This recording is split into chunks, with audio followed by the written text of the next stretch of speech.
Welcome to our epic ocean, where critical solutions to a planet in peril are brought to the surface.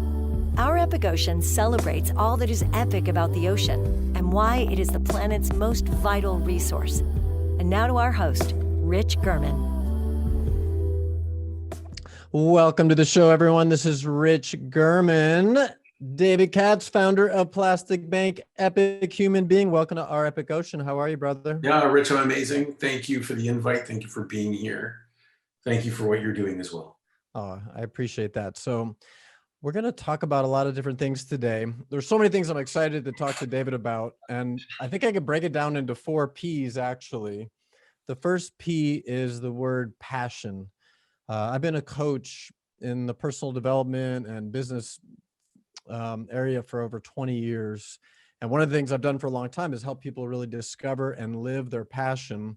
And that's the number one thing I love about David. He absolutely embodies passion. It's like when you squeeze an orange, what do you get?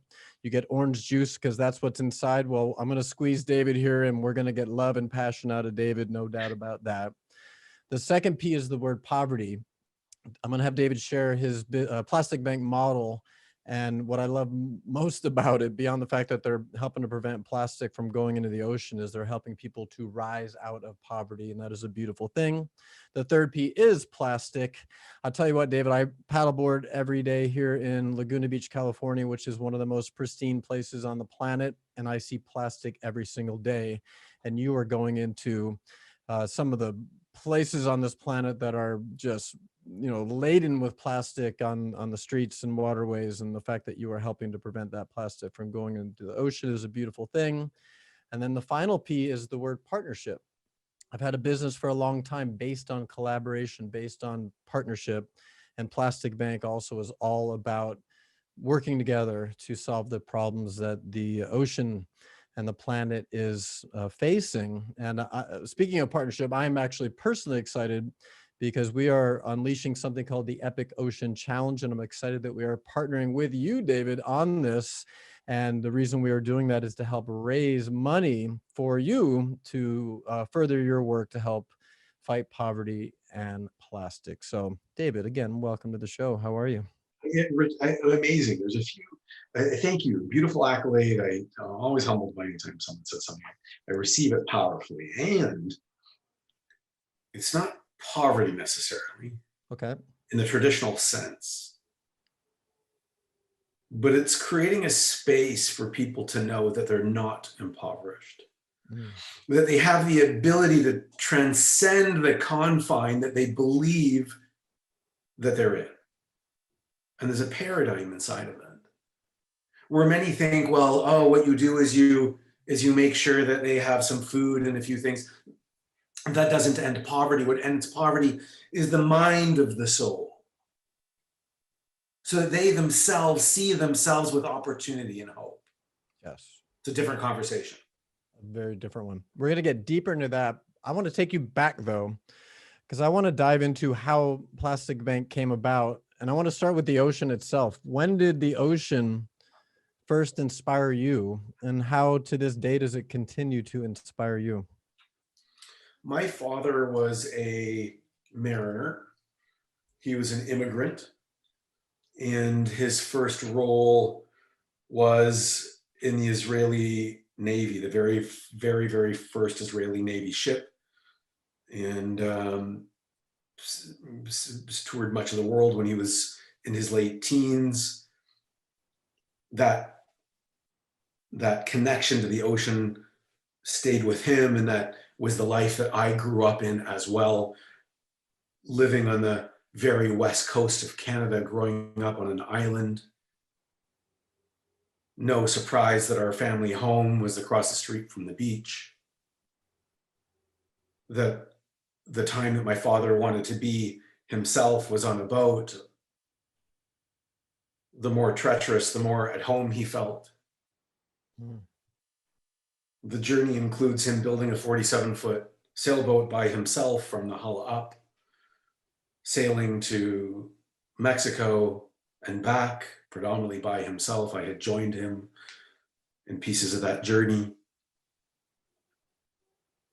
The ocean and the ocean's edge or what I know.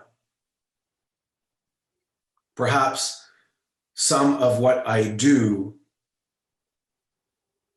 we would argue that all of what I do, I would argue that all of what we all do comes from the summation of every decision and every experience that we've ever had. You do today from what you already know. Correct. You see what you already believe. For 35 years, 40 years as a child, until this sixth decade of my life, I watched the degradation of my beach.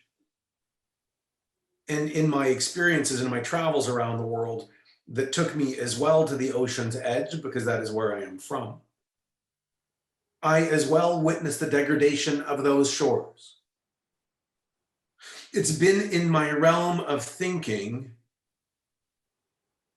for almost 40 years. It surprises me sometimes where people believe that marine debris is a modern phenomenon, believing that it just occurred. It was something we did a few years ago that has led us to a mass extinction. But it's not. It's the thinking that has made it so. And inside of that, as I think we'll explore, it is a change of thinking that's required to solve the problem. Correct. So let's go into how Plastic Bank came about. So it was in your blood, the love for the ocean. It was a physical thing too, living on the edge of the earth, as I'm blessed to do also. How did that evolve over time? And I don't know this story, by the way. I'm curious. How did that evolve into the Plastic Bank model and this whole concept that plastic is gold, that plastic is currency?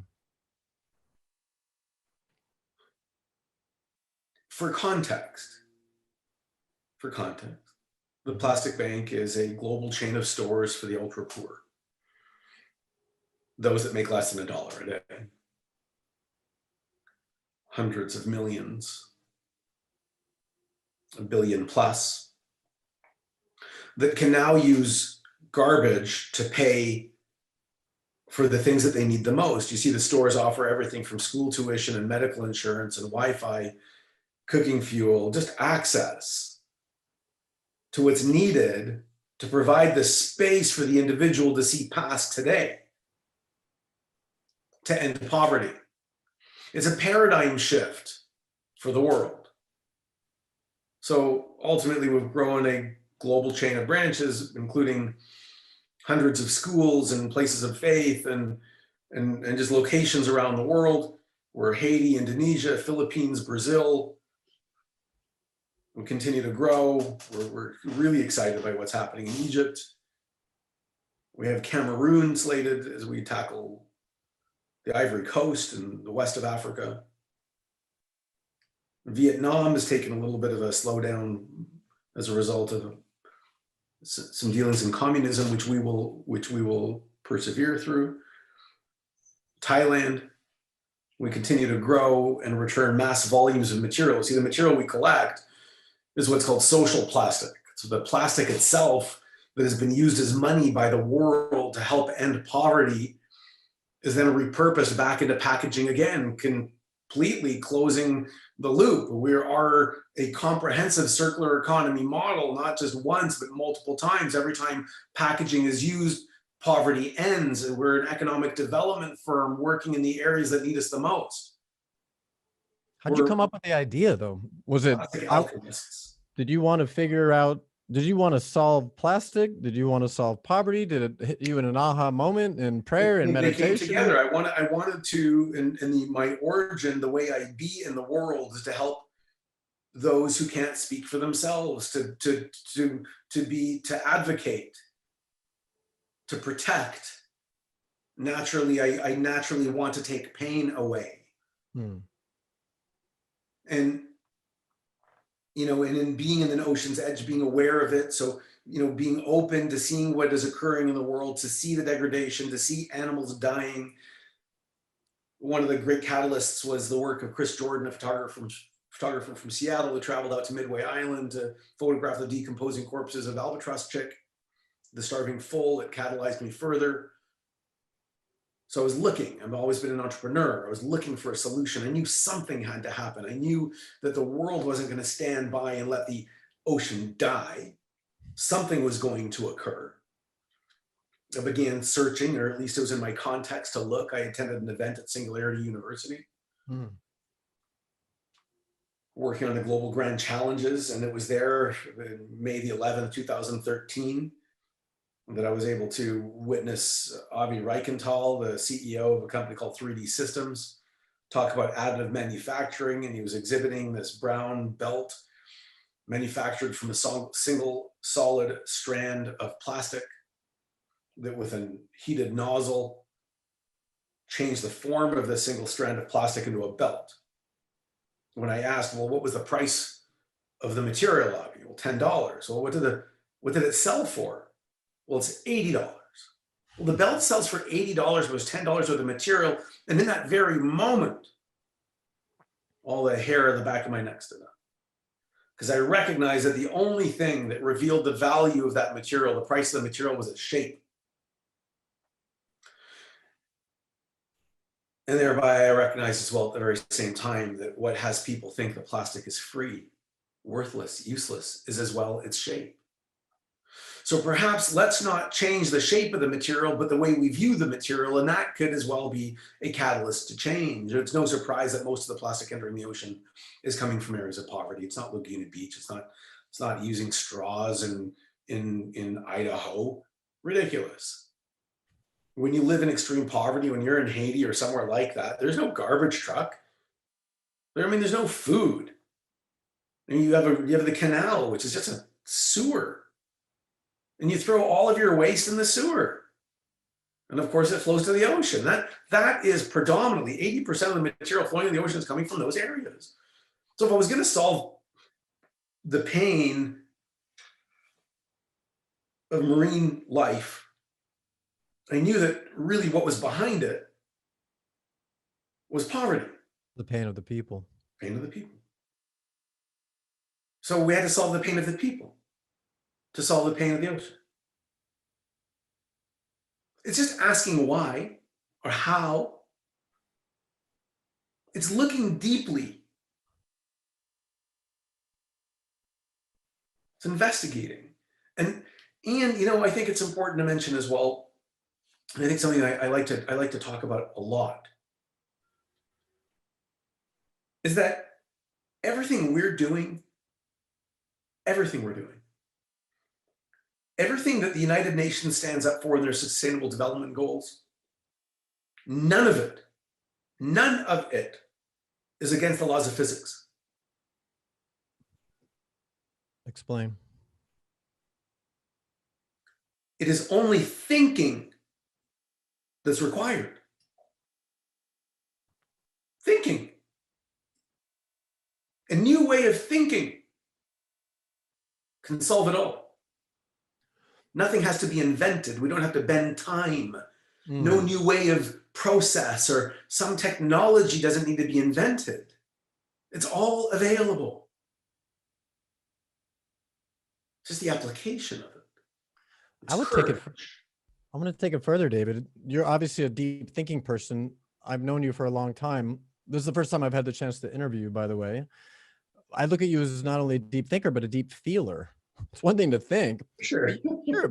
I look at you as more of a feeler than a thinker. You had the foresight and the thought to come up with this concept, but you have the depth of feeling to give a shit, to do something about it, to want to help.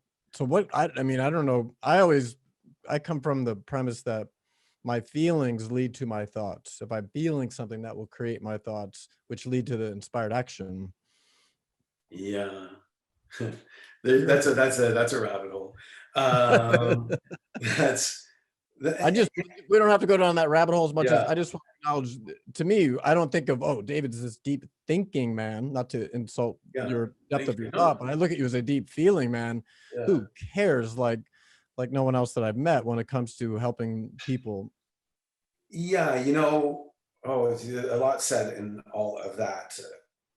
I don't want to lose the previous point as well, though, because it wasn't just. I think that what I'm proud of is not necessarily the idea of the plastic bank. It was the courage required to start. Yeah. I'm confident that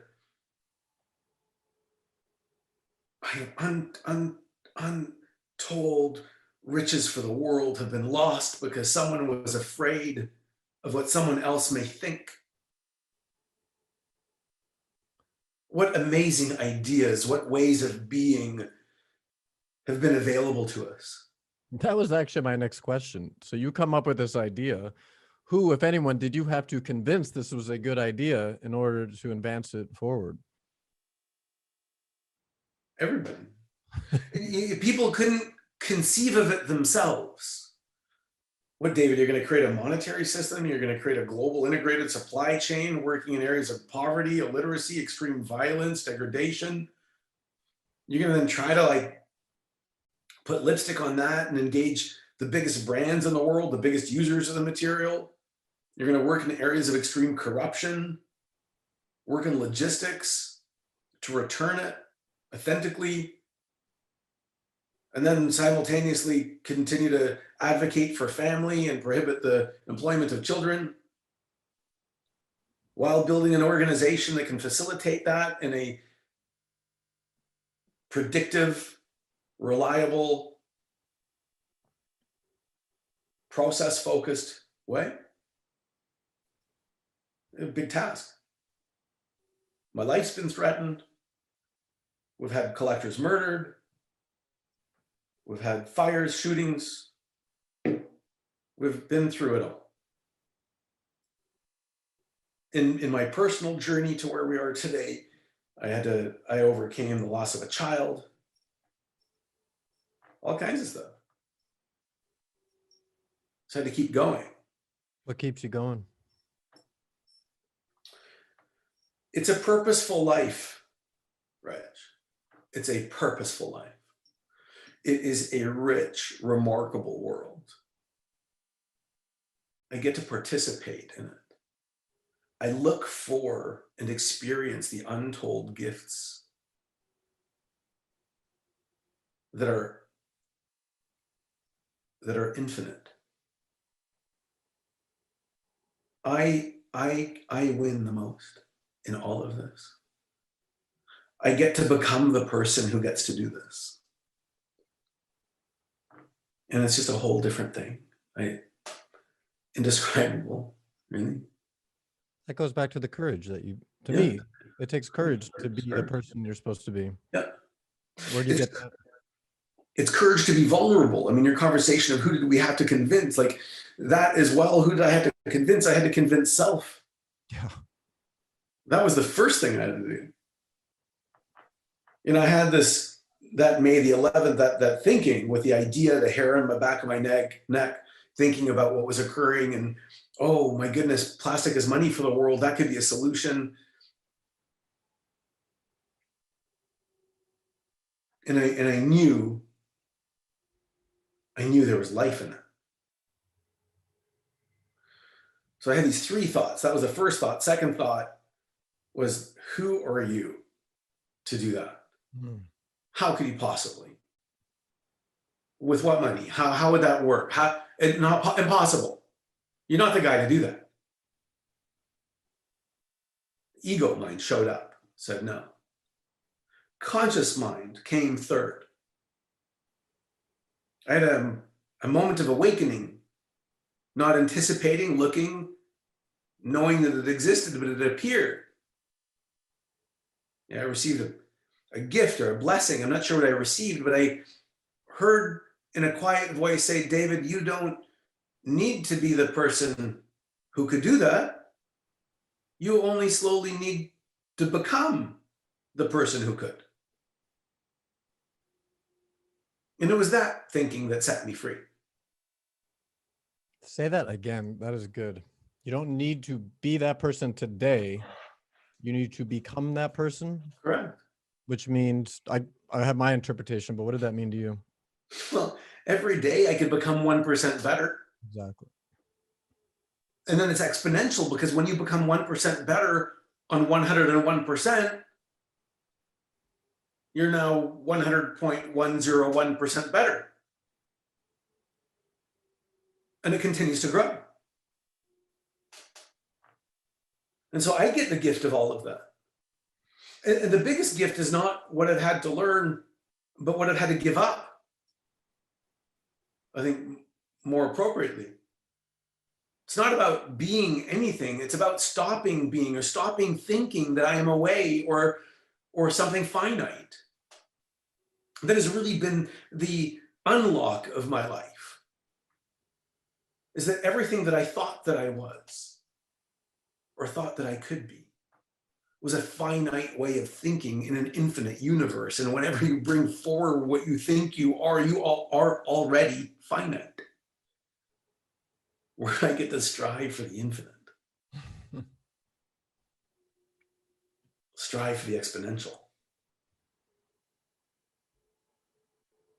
I had an experience in Haiti in the very early days when I was there. And we began and we created a cooperative model where a small community owned the license in the end. And they were able to flourish. And I had this experience with this man with 2 school-aged children look at me and say, David, this is the first time I could see my little girls going to university. And he had this big pause. And you could see the poverty leave him. Mm. It was the first time that he had expressed a long time horizon. He saw past the pain of today and could see 10 years in the future.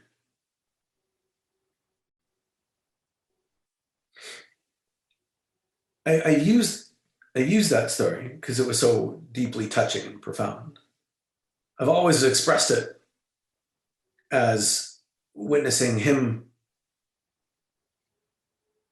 and having poverty leave him, but I think more appropriately what I experienced was poverty leaving me.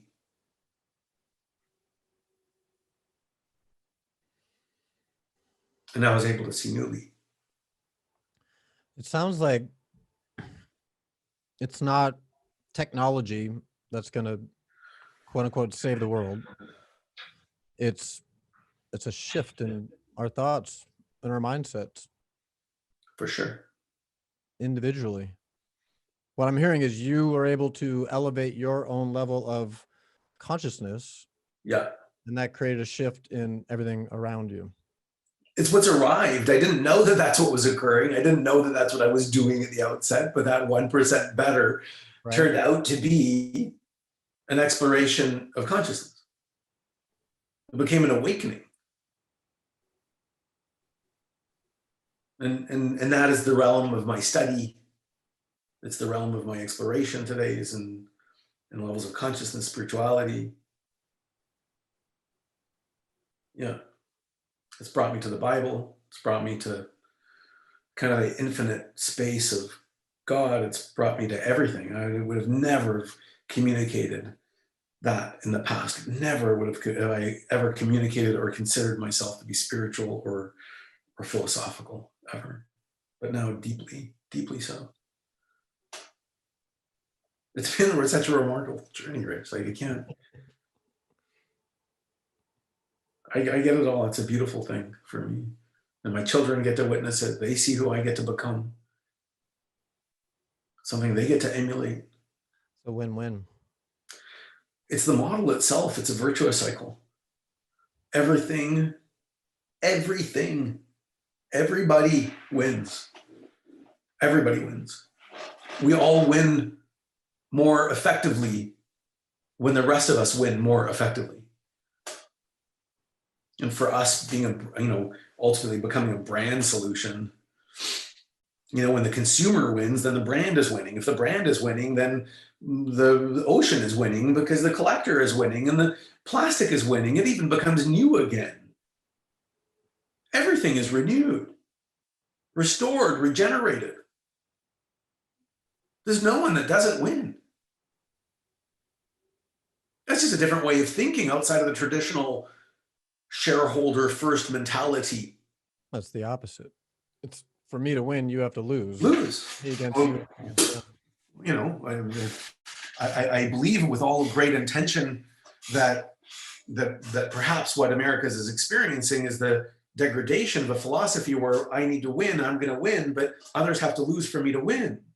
And you see, it's a very finite way of thinking. Now I get it, but there's even more when I reach out and say, well, everybody will win. It's an abundance mindset. An abundance mindset. 100%. The world's infinite. It's infinite. It's infinite. Everything that you want is available in an infinite capacity.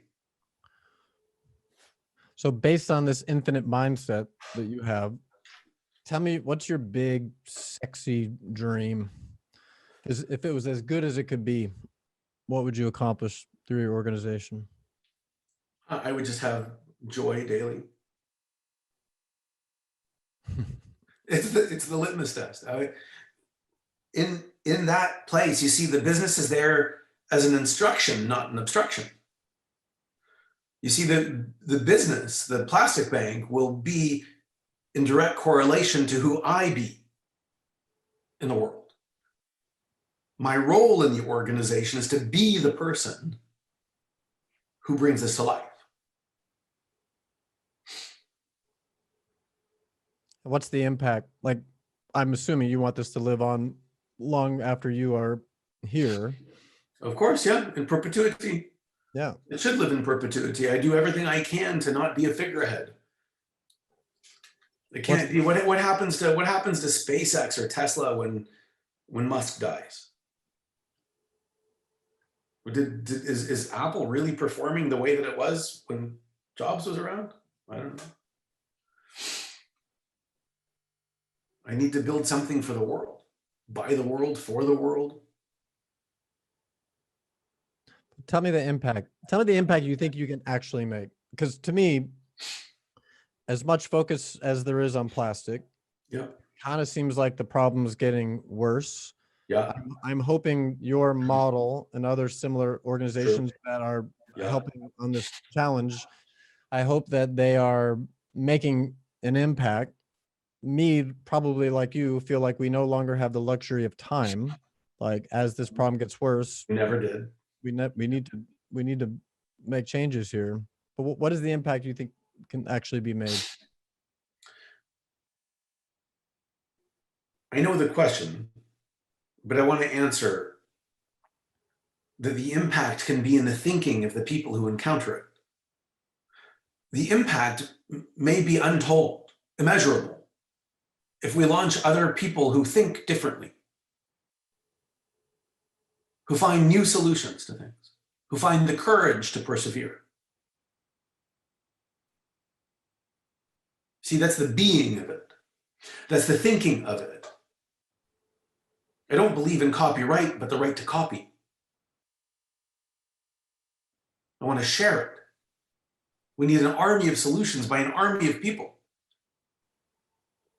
We don't have time. The ocean can't wait. The environment can't wait. Humanity can't wait. People are dying. People are dying as we speak from preventable disease, from inequality, because they weren't thought of. Yeah.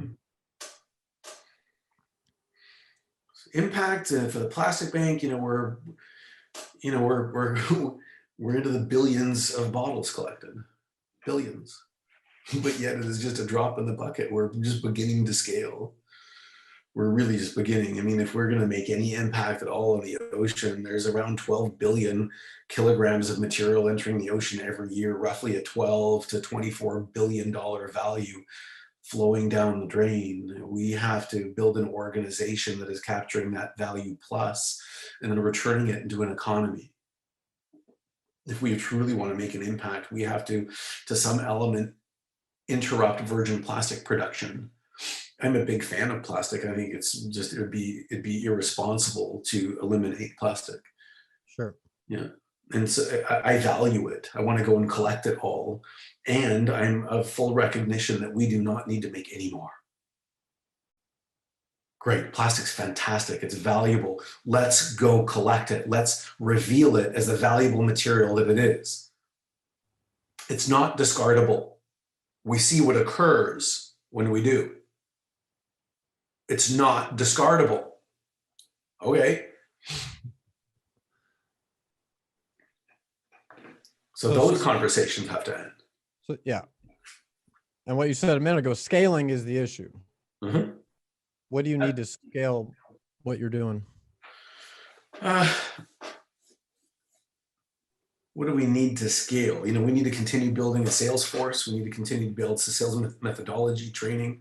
We need to continue hiring and training sales. That we're really in a place to be doing that now.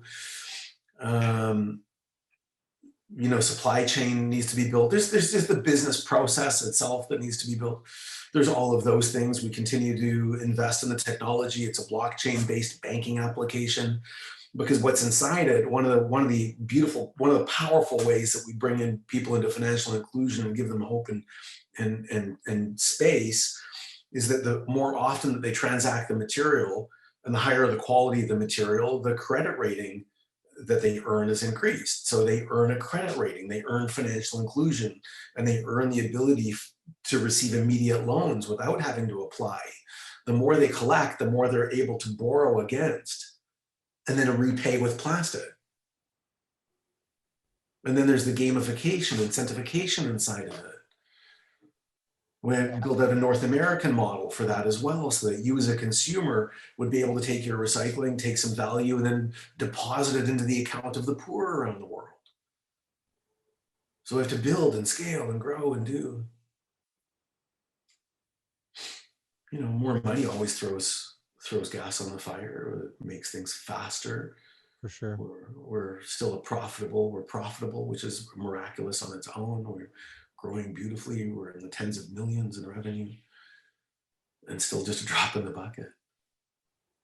Tip of the iceberg. Tell me more about the blockchain model.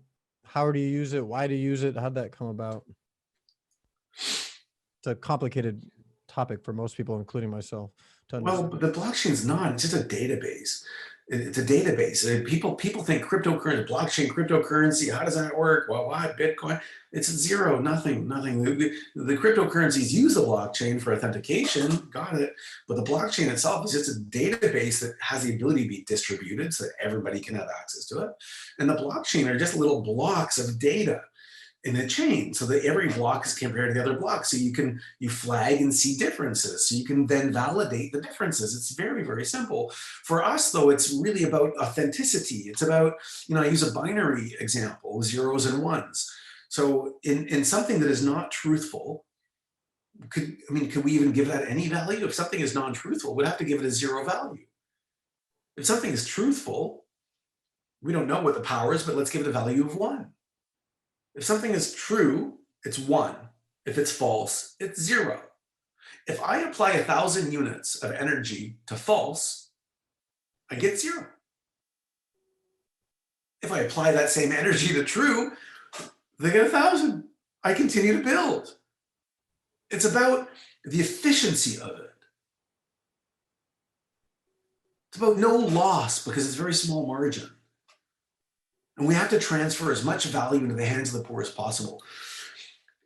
I ask this question all the time.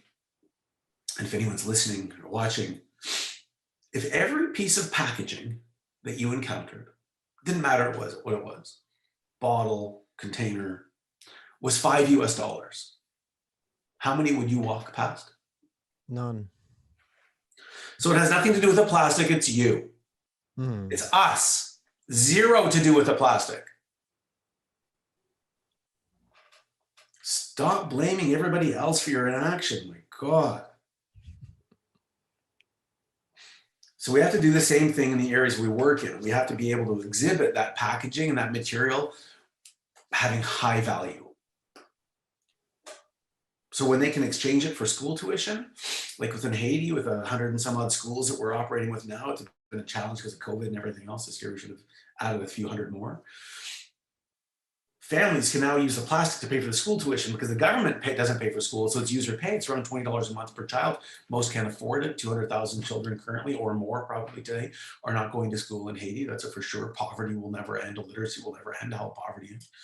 So, but now the family gets to look at plastic and go, oh, hold on a second. I can actually use that to pay for the tuition of my child. I didn't have the money before, but I can collect enough plastic in a day to pay for the tuition. So it's not the plastic or even the $20 anymore that they view it as. They view it as literacy for their child. And the end result of that is the end of poverty in the family. So it's not the plastic, it's end of poverty. You see, that's the way that one of the ways that we multiply the value perception of the material. That's as well why the banking application, because it's a bank account, now it's an asset. I can borrow greater money. So the plastic that I actually bring in and deposit has greater value when I borrow against it. This is a beautiful, simple, basic financial principles. Pretty simple. Which we just bring and make very applicable into the hands of the poor. It's really quite simple. It's simple, and like you said, it's a win-win. Who pushes back against you? No, I haven't had anyone push back against them. You said you've had death threats. Oh yeah, that very, very early days. I call that a pushback. Very early days, that's some pushback. Very, very early days from recyclers who thought that we were going to come in and take away their businesses. Which is where we truly pivoted to be like, oh my goodness, you're right. I can see where there could be threat there. Well, certainly we need to create a license model. We don't want to do, they're already recycling. Let's work with those good recyclers. Let's create a business system for them. Let's add value for them. Let's make sure they're of course. Why would we want to do it ourselves anyhow? You see, everything is an instruction, not an obstruction. Yeah, early days were tough. So lately, it's the resistance isn't there. People see as a winning model. No, Coca-Cola has become a customer. Hugo Boss, SC Johnson. We got one of the world's biggest car manufacturers coming on. We got some of the oldest banks in the world participating. I know we have hundreds of customers. Nice. It's so cool. It's amazing. It's amazing. I just, yeah, I can't.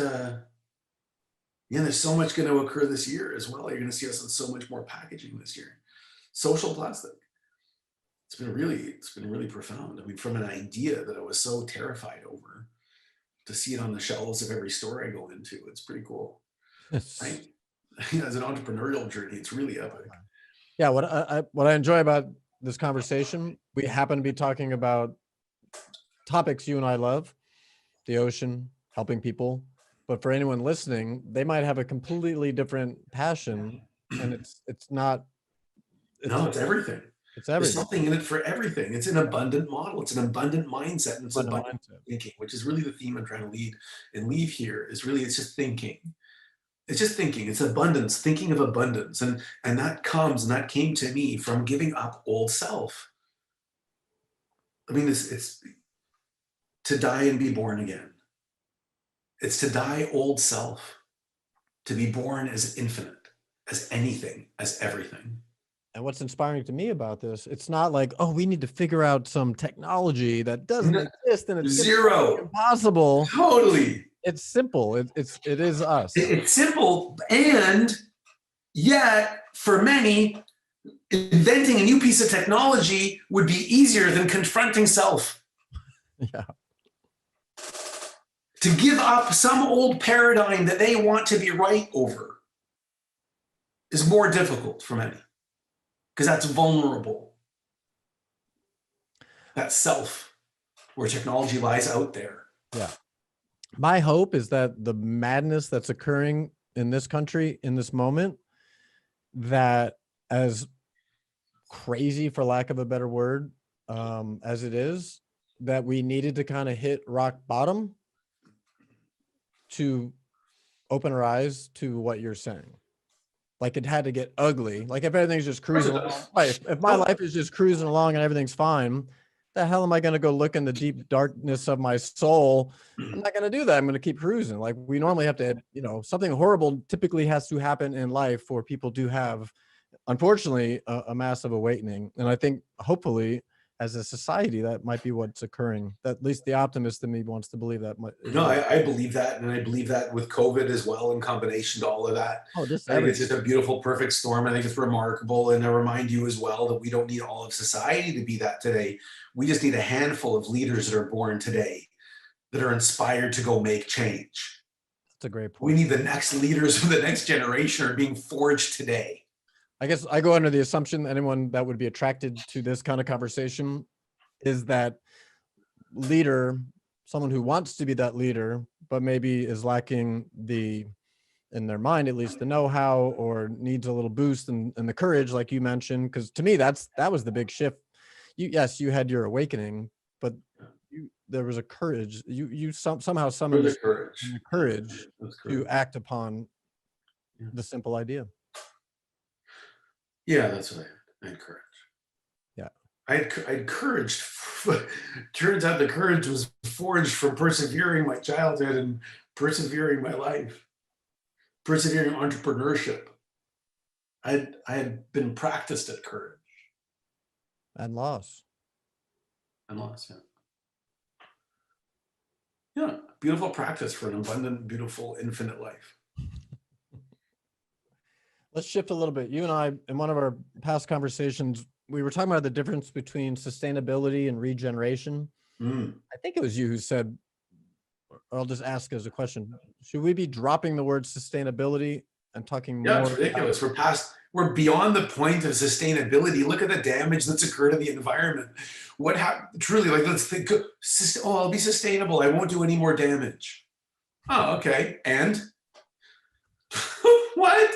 Okay, the Earth's on fire. The ocean's dying. Okay, good. Okay, good. But you're sustainable. Congratulations. Awesome. You're not going to kill anything anymore. What about the 50 previous years? We have to be in a regeneration. And there's abundance in a regeneration. It's creating new. It's creating more in regeneration. Sustainability is finite. It's a nothing. It's a zero. Regeneration is additive. Additive.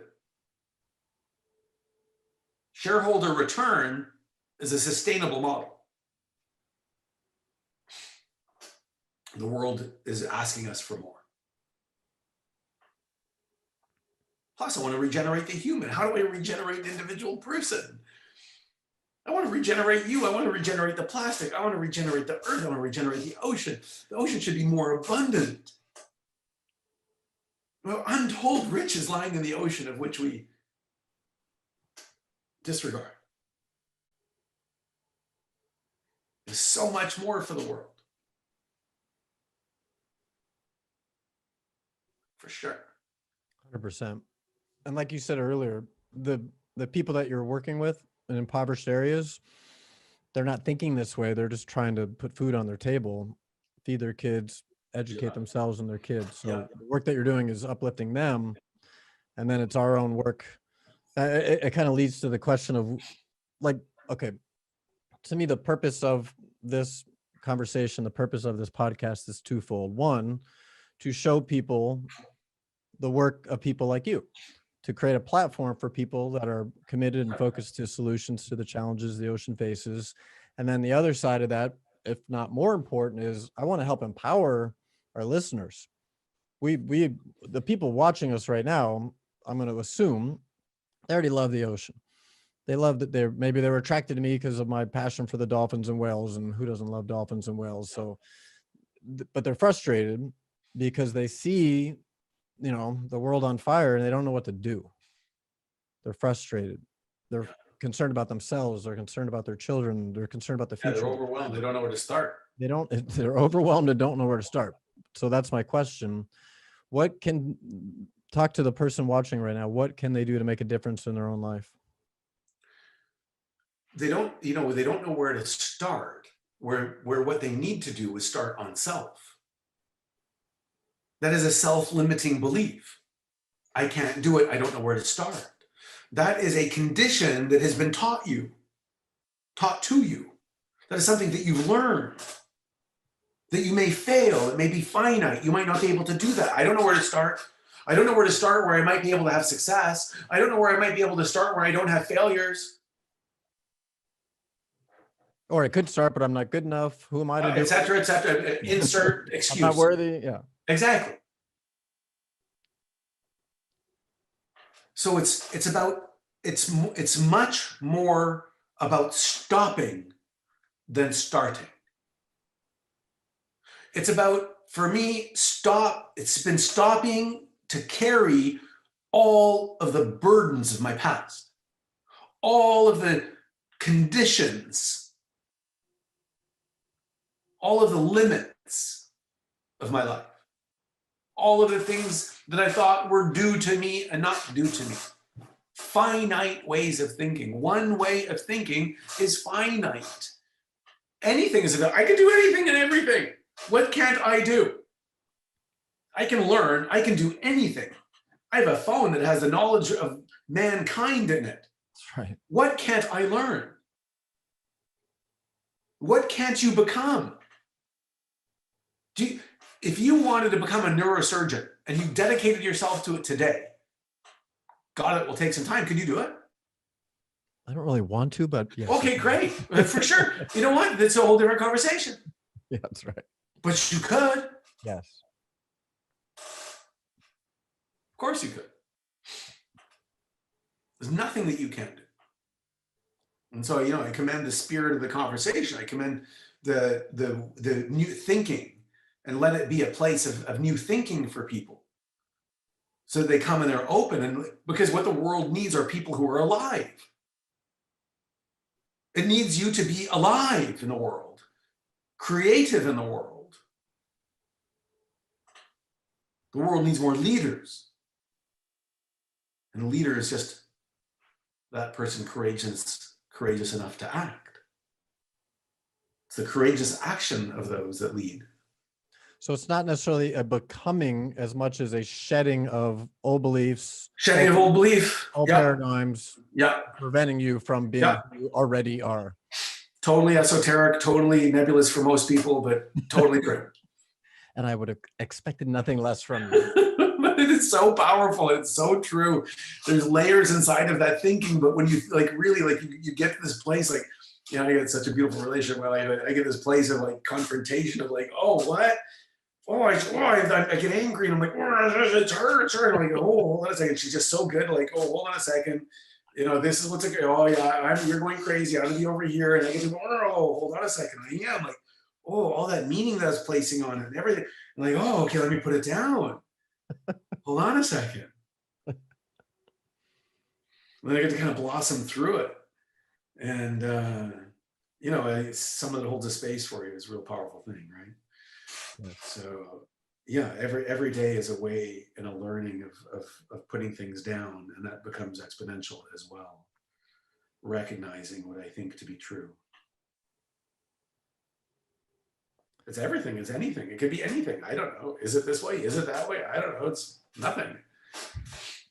It's everything. It's whatever I want it to be. I love it. Yeah, self-realization.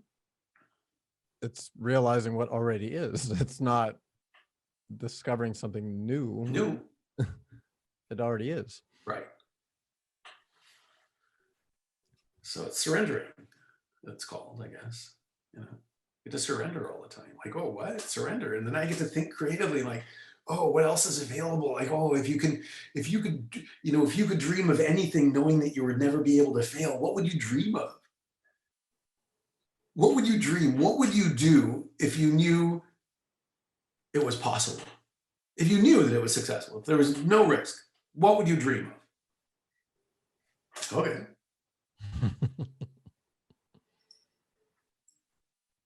Lots of beauty in that, the entirety and the depth of that conversation, more than an hour of it.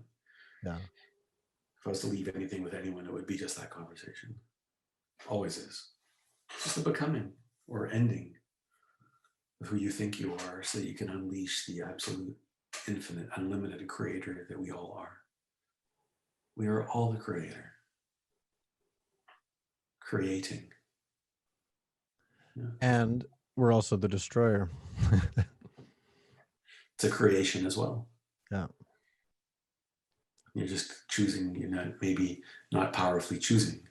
Exactly. I'm saying the mind has the ability to create. It's always creating. The creation may be the instruction, but it's still a choice. Still that choice. You're a creator. So if anyone's watching and they're inspired by you and the model of Plastic Bank and they wanted to get involved, what's the best way? Plasticbank.com. There's 1,000 ways, maybe not 1,000. I don't know if there's a few, but there's a lot of ways. And they reach out, they participate, they tell other people about us, and they act in a way that is in line. They act in integrity. Number one, they refuse single-use material. They refuse excessive packaging. They refuse virgin plastic. They do all of those things as a successful human would stand forward for. Number one, if they have to use the material, they ensure its second life, third life, fifth life. They ensure its recyclability. They make a stand of that. They demand that wherever they go, that people provide them with recycled content to create a demand, further demand for recycled content. They're not careless. And then when they've done all that, then they go to plasticbank.com. In that order. David, you are amazing. I knew this would be a fun conversation. There was no doubt about that. But give me I want to ask you for final thoughts. Everything you shared in the last hour could have been a final thought, but what are your, again, for that person watching, they're overwhelmed, they're frustrated, they care about themselves, they care about their children, they love our planet, they want it to be healthy for themselves now, they want to leave a healthy planet behind. What do you say to them? They act as the world is a healthy place. Mm-hmm. They live there. They live in a world of that. They carry themselves from that place. They speak from that place. They invite others into that place. See, it begins with self.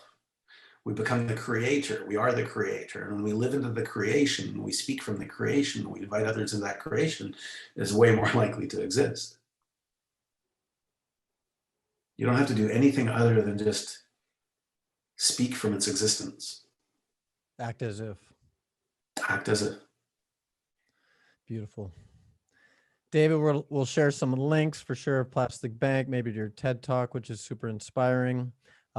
Personally, I'm super excited about not only our relationship in terms of the fundraising that we hope to be doing a lot for you so that we can give careers to a lot more incredible people and help them rise to greater places in their lives, and also prevent a whole bunch of plastic from entering into the ocean. So I'm very excited about that. And I just love having you in my life. I think kind of to your point, we need crazy people like you around us to be in this conversation. This is not a conversation most people have on a daily basis. So it's very uplifting to have you as a friend of mine. And thanks, Rich. That's nice. I call you a friend, and a lot of people, a lot of, oh yeah, well, a lot of people that work for Plastic Bank are friends too. And yeah, I'm very much looking forward to the day where we can be on the beach here in Laguna or up in Vancouver and hug and anywhere for sure. Play with some dolphins and whales. Let's do it. Yeah, you bet. Deal. That's beautiful, Rich. Thank you. And thanks for creating the conversation. You got it. Thanks for being here. Thanks for being you. All right, everyone. That is our show. Thank you, David Katz. Check out Plastic Bank, and let's create a better world together. And according to David, it starts with creating a better world inside of us all. So let's make it happen. Thank you.